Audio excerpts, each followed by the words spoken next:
আল্লাহ রাব্বুল আলামিন জিবরাইলকে কোরআন মজিদ পড়া তেলাওয়াত করা শিখিয়েছেন। কাকে? জিবরাইলকে। জিবরাইল শিখিয়েছেন কাকে? দয়ার নবী সাল্লাল্লাহু আলাইহি ওয়াসাল্লাম।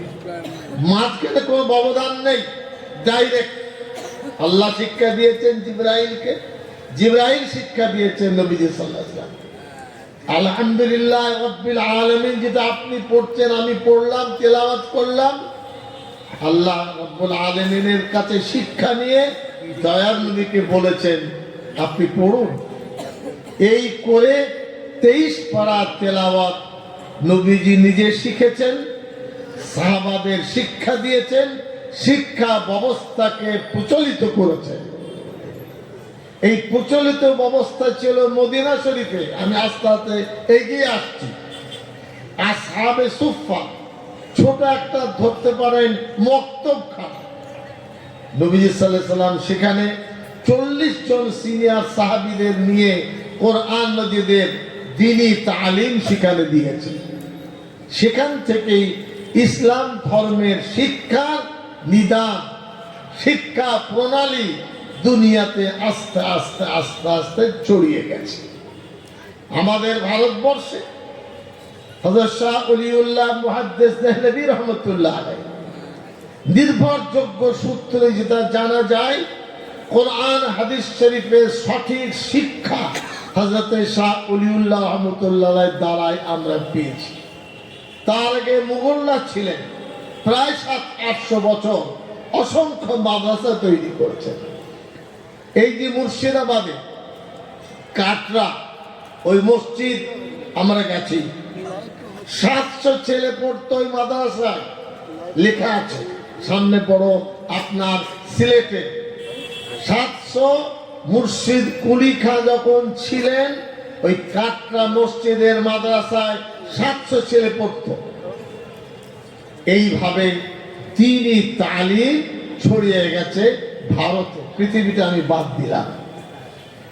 বর্তমানে দারুল উলুম দেওবন্দ, আবার নাম বলছি, দারুল উলুম দেওবন্দ পৃথিবীর ইতিহাসে একটি আইকন, একটি নীতি আদর্শের প্রতীক। 1866 সালে দেওবন্দ প্রতিষ্ঠিত হয়েছে। প্রায় 166 বছর ধরে দারুল উলুম দেওবন্দ পৃথিবীতে আলোকিত করেছে দ্বীন ইসলামকে। কিছুদিন আগে আফগানিস্তানের মুত্তাকি সাহেব এসেছিলেন। উনি হলেন পররাষ্ট্রমন্ত্রী।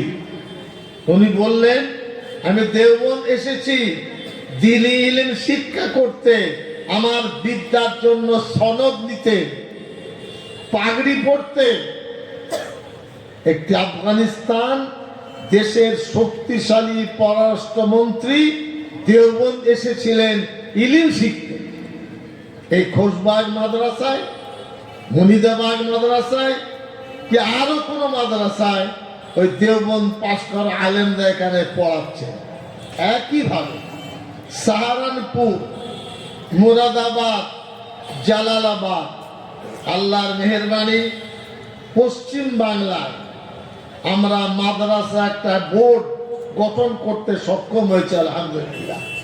1999 সালে তার ভিত্তি স্থাপিত হয়েছিল। গতকাল দেওবন্দের মিটিং সেরে রাত্রের প্লেনে আমি কলকাতায় এসেছি। 5400 মাদ্রাসা, আবার বলছি 5400 মাদ্রাসা দেওবন্দের সর্বভারতীয় বোর্ডে ভারতবর্ষব্যাপী মাদ্রাসাটা একটা মালাতে গাঁথা হয়েছে। পশ্চিমবাংলায় 1150 মাদ্রাসার মধ্যে 729টি মাদ্রাসা দারুল দেওবন্দের অনুমোদন পেয়েছে। পশ্চিমবাংলায় এলোমেলো নেই, যারা বাইরে আছেন তাদের ইচ্ছা, যারা তিনি শিক্ষাকে প্রতিষ্ঠিত করতে চাইছেন এই মাদ্রাসা বোর্ড হলো তাদের জন্য আদর্শ, তাদের জন্য প্রতীক। 1,65,000 ছেলে মাদ্রাসায় পড়ে পশ্চিম বাংলায়। কত বললাম? 35,000। আমাদের বোর্ডের একটা অন্যতম সেন্টার হলো খোশবাগ মাদ্রাসা। প্রায় ধরে নেন 4,500 থেকে 5,000 কোটি টাকা মুসলমানরা খরচ করে এই মাদ্রাসায়। বাংলায় যাকাত, খায়রাত, লিল্লাহ, পাক, ধান, চাঁদা দিয়ে এই মাদ্রাসা দিয়ে তারা ধন্য হয় যে আমার পয়সা মাদ্রাসায় লেগেছে। এই নিয়ন্ত্রিত অবস্থায় আলহামদুলিল্লাহ মাদ্রাসা চলছে। যেমন হাদিস কোরআনের শিক্ষা আমরা দিয়ে থাকি, তেমনি জাগতিক শিক্ষা বাংলা, ইংরেজি, ভূগোল, বিজ্ঞান এটাও মাদ্রাসায় শেখানো হয়। আমি মন্ত্রী হয়েছি পড়ে, কিন্তু লেখাপড়া আমার এই মাদ্রাসায় করদগ্রাম মাদ্রাসায় পড়াশোনা করে সিধা চলে গেছে দারুল দেওবন্দে। আমার একজন বুজুর্গ সাথী মওলানা আবুল কাসেম সাহেব, রাজ্য কমিটির সহসভাপতি, আমাদের জামানায় তিনিও পড়ে দেওবন্দের স্নাতক হয়েছেন। এটা ভাববেন না মোল্লা মৌলভী, আমি মোল্লা মৌলভী হয়তো দপ্তর চালাচ্ছি না, কার কাছে শিখতে হবে? নেতাদের কাছে। আমি শিখি না, কাজ আমাদেরকে শেখায়। যে শিক্ষা আমরা নিয়েছি সেই শিক্ষা আমাদের জন্য যথেষ্ট। দুনিয়ার শিক্ষার জন্য বাংলা, ইংরেজি, ভূগোল, বিজ্ঞানকে একটা স্তর পর্যন্ত আমরা রেখেছি। এছাড়া মাদ্রাসা শিক্ষার মধ্যে আছে পরিচ্ছন্নতা, আছে ডিসিপ্লিন, আছে ভাব বিনিময়, আছে ত্যাগ। চাপড়া থানায় বড়বাবুর অফিসে যাবেন কিংবা কৃষ্ণনগরে এসডিপিও সদরের কাছে যাবেন, দেখবেন ওই অপরাধী ক্রিমিনাল তালিকায় কটা মাদ্রাসা উস্তাদের নাম পাবেন? উত্তর দেন, হাজারেও। কি কারণে নেই? কি কারণটা কি? কোরআন সুন্নতের শিক্ষা তার মনে একটা আবহাওয়া তৈরি করেছে জাগ্রত। তোমাকে ডিসিপ্লিন শিখতে হবে, দেশ প্রেম শিখতে হবে, মানুষকে ভালোবাসতে হবে, মানুষের সুখে দুঃখে থাকতে হবে। এই শিক্ষা আলহামদুলিল্লাহ সারা বাংলায়, এখানে অনেক পার্টির ভাইরা শুনছেন, আমার আপত্তি নেই। স্পষ্ট ভাষায় আপনাদের বলছি, বাংলায় বাম জামানার পরিবর্তন ওই নন্দীগ্রাম এই মাদ্রাসা মোল্লা মৌলবীরা করেছিল। চাপড়া লোকেরা করেনি। চাপড়া লোকরা গেছে নন্দীগ্রাম, খবর গেছে। আমরা 20 বার কম করে গেছি। ওই কাসেম সাহেব গেছে, আরশাদ সাহেব গেছে। কেন? আমরা ক্রাইসিস অনুভব করেছি যে পরিস্থিতিটা কোথায়। এবার আসুন, এই আলোচনার একটা দিক হলো SIR সারা রাজ্যকে নাড়িয়ে দিয়েছে। আমরা জমিয়ত এবং মাদ্রাসাওয়ালারা সর্বপ্রথম পাবলিকের সামনে আমরা আওয়াজ তুলেছি যে আপনার ভোটার লিস্টে নাম থাকবে কিনা আপনাকে দেখে নিতে হবে। আমরা এক কথা বলতে পারবো না, কেউ করবেন করবেন না তাদের ইচ্ছা। মনে রাখবেন 2025 সালে SIR আগে কি হতো? জানুয়ারি, এপ্রিল, অক্টোবর 3 বার 4 বার ভোটার লিস্টে নাম উঠত যাদের 18 বছর বয়স। এখন কি হয়েছে? পুরাতন সিস্টেমকে ফ্রিজ করে দিল। কি হয়েছে ভাই? ওখানে তুমি ওখানে কেন? পিছনে যাও, কিন্তু কথা বলো। 4 বার ভোটার তালিকা হতো, নির্বাচন কমিশন বলেছে ওটা আমরা ফ্রিজে ভরে দিয়েছি, আর হবে না। কি হবে? এখন যেটা হচ্ছে এইটাই হলো মাপকাঠি। এটা একটি রাজ্য সরকারের হাতে নেই, নির্বাচন কমিশনের হাতে আছে। নির্বাচন কমিশনকে কে নিযুক্ত করে? ভারতবর্ষের প্রধানমন্ত্রী, ভারতবর্ষের রাষ্ট্রপতি, কেন্দ্রীয় মন্ত্রিসভা অনুমোদন করে। এখন যিনি আছেন, আমি চেয়ারকে সম্মান করি, কিন্তু সত্য কথা বলতে আপত্তি নেই, তিনি RSS এর একেবারে ট্রেনিং প্রাপ্ত কমিশনার। নির্বাচন কমিশন আরএসএস এর ট্রেনিং প্রাপ্ত, আমি বলছি আপনাদের সামনে, কিন্তু তার পদ, তার সম্মানকে আমি হানি করতে পারবো না। ভারতবর্ষের 12টি রাজ্যে এসআইআর হচ্ছে, উত্তরপ্রদেশে হচ্ছে, তামিলনাড়ুতে হচ্ছে, কেরলে হচ্ছে, লাক্ষদ্বীপে হচ্ছে, গোয়ায় হচ্ছে, মধ্যপ্রদেশে হচ্ছে, আন্দামান দ্বীপপুঞ্জে হচ্ছে, পশ্চিম বাংলায় হচ্ছে। আমি যদি বলি হবে না, মুখের কথা বলা যাবে, কিন্তু হুকুমটা সরিয়ে দেবার ক্ষমতা আমার নেই। আমি বারবার নদিয়া জেলায় অসংখ্য সবাই বলেছি, আজও বলছি, কাগজপত্র ঠিক করে নিই। অনেক গলত, প্যান কার্ডে একরকম, ভোটার তালিকায় একরকম, আই কার্ডে আর এক রকম হবে না। যদি মোহাম্মদ থাকে তো মোহাম্মদ থাকবে, না থাকে তো থাকবে না। এক জায়গায় উদ্দিন আছে, আর এক জায়গায় আছে আব্দি, এক জায়গায় আছে মুবারক সাহেব, আর এক জায়গায় মুবারক সাহেব, একই ব্যক্তি। কেন আপনার ওভার হবে? কোন পরিস্থিতিতে চলছে ভাবতে পারছেন আপনি? অবহেলা ভাবছেন। আমরা মাদ্রাসার মনে করেছি বাংলার প্রতিটা মানুষকে এসআইআর নিয়ে আমরা জাগিয়ে তুলব। আমরা ভারতীয়, আমরা চাইব একজন ভারতীয় পশ্চিম বাংলার নাগরিকের গায়ে হাত দেওয়া যাবে না। যদি আমরা শুনি চাপড়া, বাঙালচি, কিংবা ধরুন তেহট্ট, নওদাপাড়া, কি মদিনাবাদ, কি এইদিকে ধরুন আর সব গ্রাম, আমার নাম মনে নেই, একটা ভোটার লিস্ট যারা জেনুইন ভারতীয় বাদ পড়লে লড়াই হবে ইনশাল্লাহ, বলে যাচ্ছে আপনাদের সামনে। আছেন না নেই আপনার? কেন? পরম্পরা হয়ে বসবাস করছি, কে বসায় আপনি আমার নাম কেটে দেবেন? কে অধিকার দিয়েছে? আমরা আইন মেনে চলতে বাধ্য। তার মানে এই নয় যে আমাদের নাম কেটে আপনি বাদ দেবেন।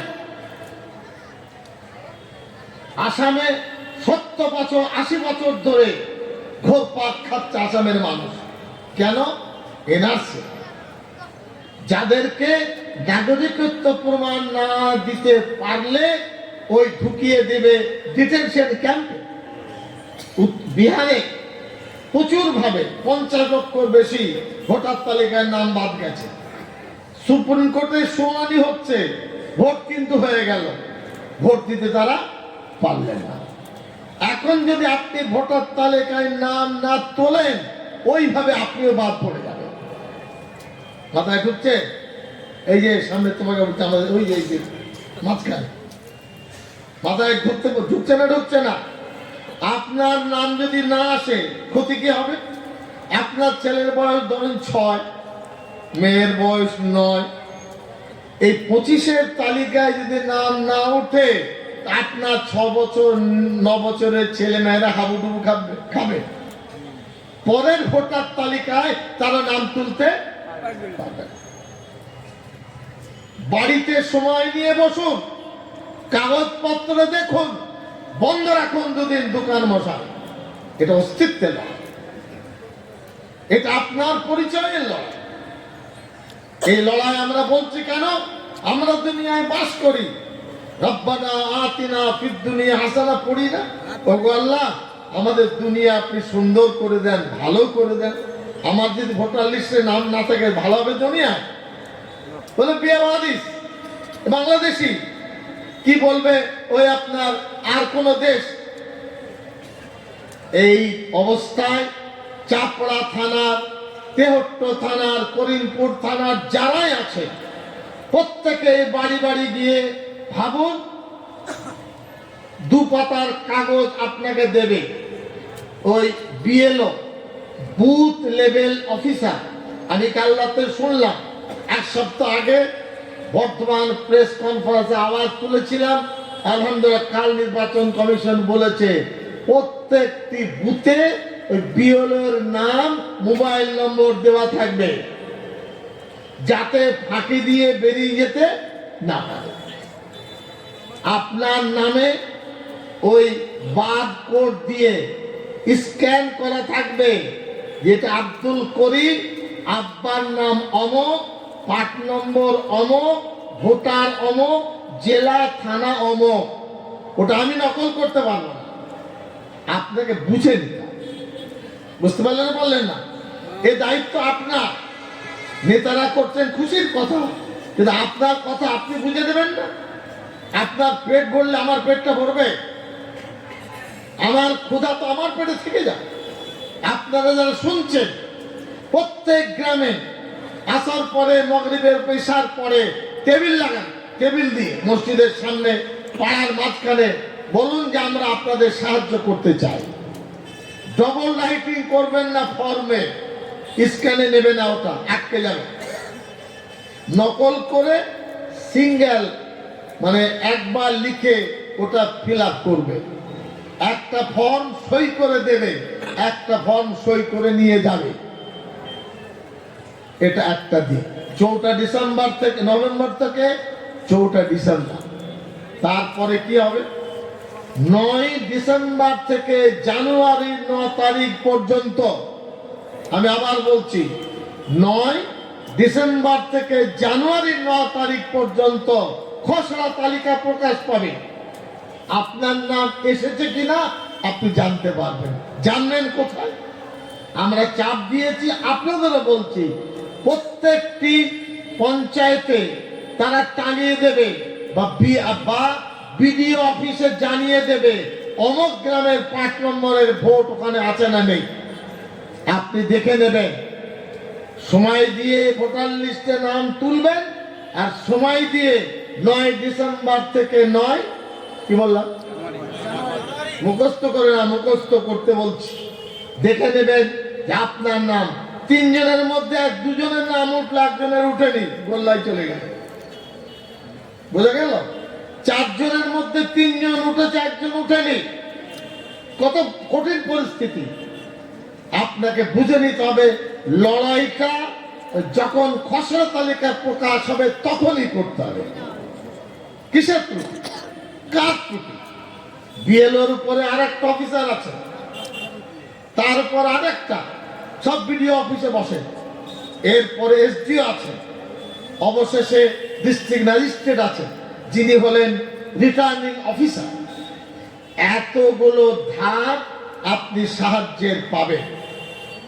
9 ডিসেম্বর থেকে 9 জানুয়ারি পর্যন্ত কেউ ঘুমাবেন না। খবরদার, বিপদটা যতক্ষণ না কেটে উঠছে, আপনার নাম যতক্ষণ পর্যন্ত চূড়ান্ত তালিকায় প্রকাশিত না হচ্ছে, ততদিন ঘুমানোর জায়গা নেই। বুঝতে পারলাম? ওই 1 মাস আপনি বলতে পারবেন আমার নাম হয়নি কেন, ছেলের হয়নি কেন, বইয়ের হয়নি কেন, এই বলার সুযোগ ওই 1 মাস পাবে। চূড়ান্ত ভোটার তালিকা প্রকাশ পাবে ডিসেম্বরের ফেব্রুয়ারি 6 তারিখে। তখন যদি নাম বাদ যায়, জেলা শাসকের কাছে 15 দিন হিয়ারিং হবে। নির্বাচন কমিশন কলকাতায় যিনি আছেন, সিইও, চিফ ইলেকট্রাল অফিসার, 1 মাস। কিন্তু এখান থেকে কলকাতা গেলে কালঘাম ছুটে যাবে। তার আগে নিজের এলাকায় ঠিক করব। গ্রামের ক্লাবের ছেলেদের বলবো, ইমামদের বলবো, বুদ্ধিজীবী মানুষের বলবো, নদিয়া জেলার উপরে চাপ বেশি। কেন? পশ্চিম বাংলার সাথে বাংলাদেশের বর্ডার হলো 2200 কিলোমিটার, টোটাল 4000 কিলোমিটার বাংলাদেশের সঙ্গে আমাদের বর্ডার। তার মধ্যে 2200 কিলোমিটার পশ্চিম বাংলায়, দক্ষিণ 24 পরগনা, উত্তর 24 পরগনা, নদিয়া, মুর্শিদাবাদ, মালদা, উত্তর দিনাজপুর, দক্ষিণ দিনাজপুর, কুচবিহার, আলিপুরদুয়ার। অতএব বর্ধমান জেলা, বীরভূম জেলায় যে সমস্যা তৈরি হবে না, আপনাদের জেলায় সমস্যা তৈরি হওয়াটা স্বাভাবিক। আপনাদেরকে বেশি সতর্ক হতে হবে, আপনাদেরকে বেশি আলোচনা করতে। মসজিদের মধ্যে আলোচনা করবেন।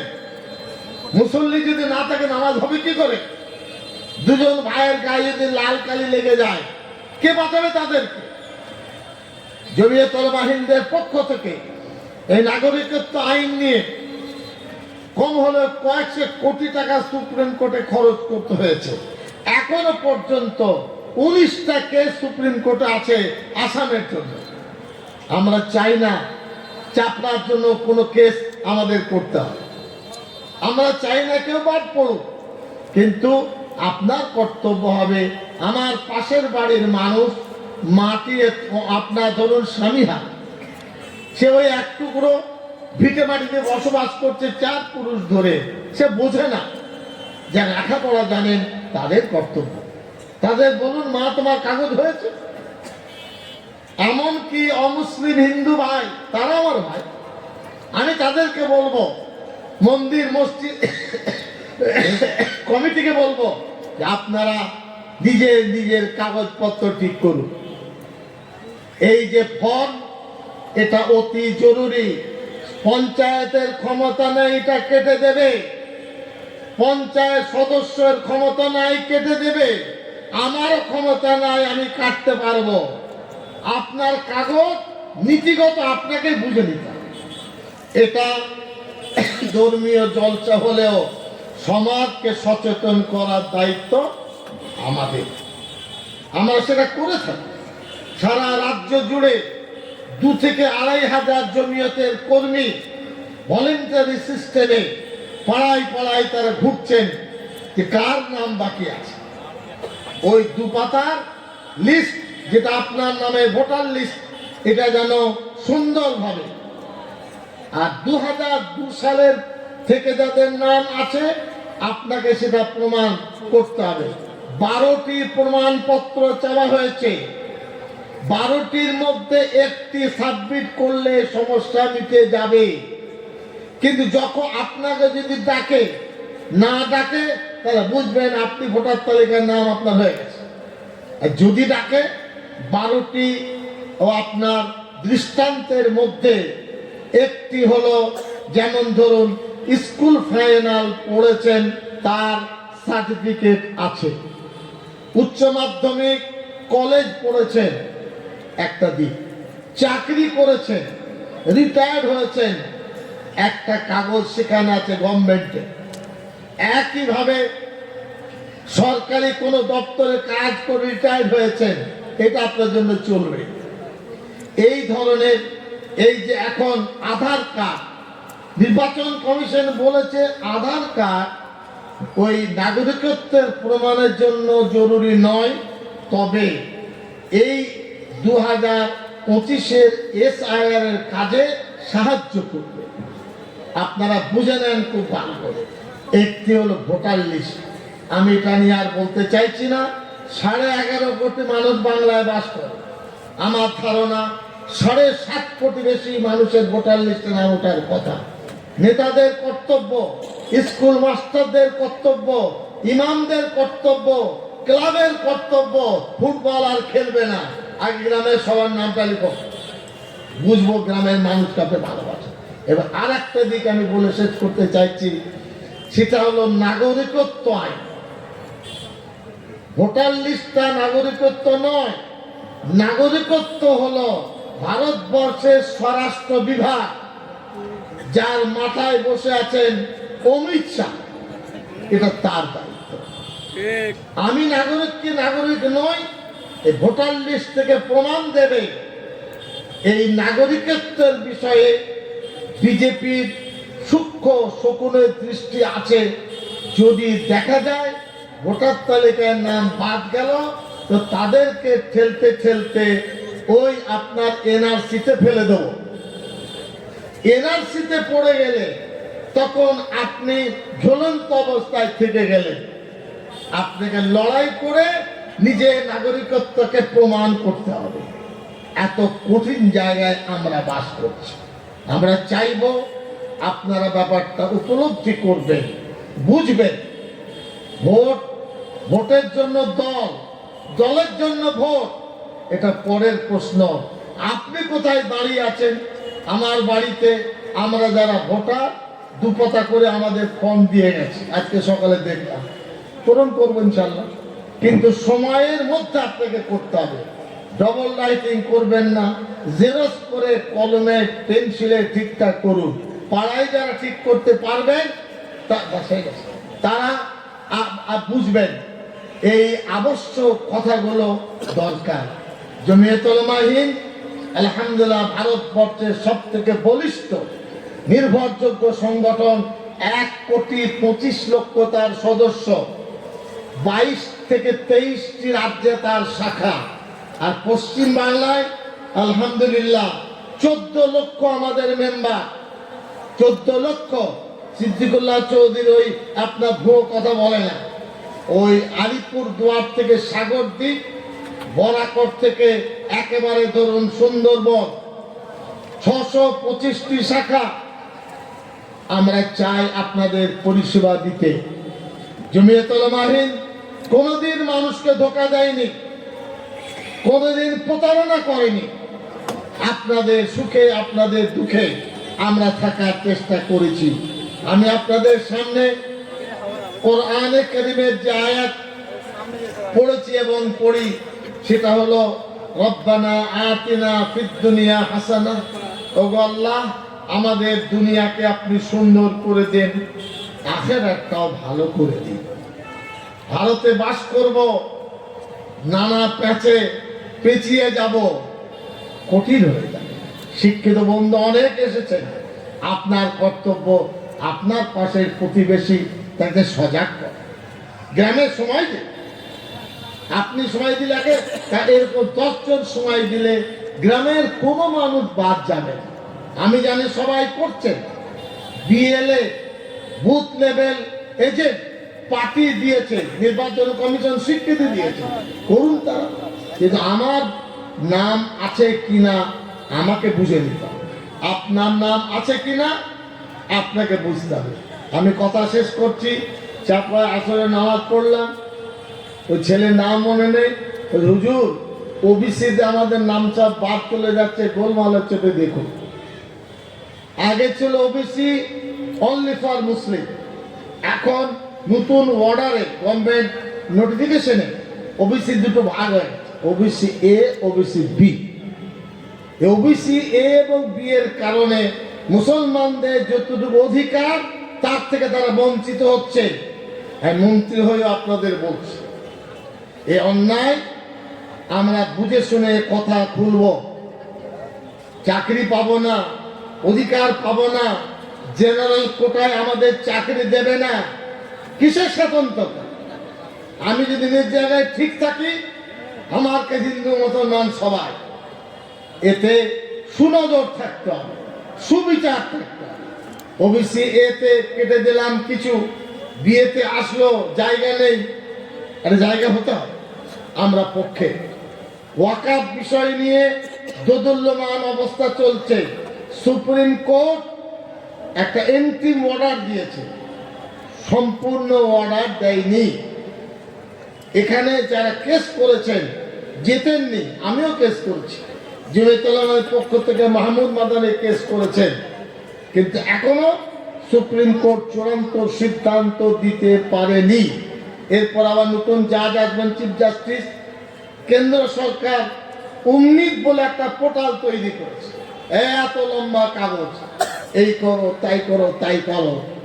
পারলে করবেন, যদি নাও করেন ইনশাআল্লাহ আজিজ কোন কবরস্থান, কোন ঈদগাহ, কোন খানকা, কোন মসজিদ কোনোভাবে আমরা দখলদারি হতে দেব না ইনশাআল্লাহ। বুঝতে পারলেন না? নিজের জায়গায় শক্ত হবে, গায়ে দিয়ে দেবেন না, কবরস্থানে দাফন করতে পারবেন না, ঈদগাহ হাতছাড়া হয়ে যাবে।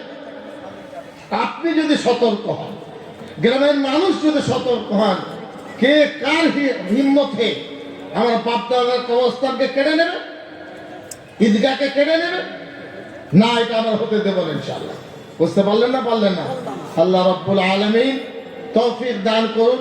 যারা শুনলেন তাদের কর্তব্য ভিডিও করছেন, খুব দূরে যাবে জানি না, কিন্তু স্বচ্ছ পরিচ্ছন্ন কথা বললে সমাজ উপকৃত হবে, দেশ ভালোভাবে চলবে, আমরা ইনশাআল্লাহ ভালোভাবে চলতে পারবো। আল্লাহ রাব্বুল আলামিন আমাদের কবুল করুন। ওয়া আখিরু